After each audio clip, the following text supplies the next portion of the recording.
connected to Apostle Andrews, his wife, and his ministry has been a complete blessing to me.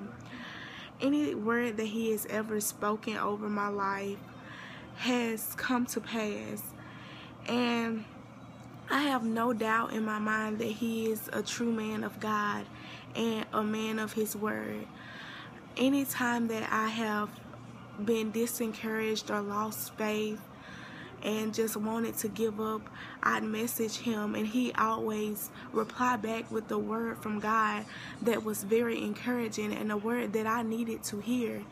And I am just making this video to encourage someone else and to let someone else know that God is still in the blessing business, and he still has men and women of God that is out there spreading his word, spreading the gospel, encouraging his people, letting his people know that everything is going to be okay.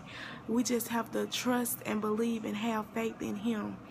And if you are not connected to this ministry, I would just invite you to get connected, and I promise that you will not regret it.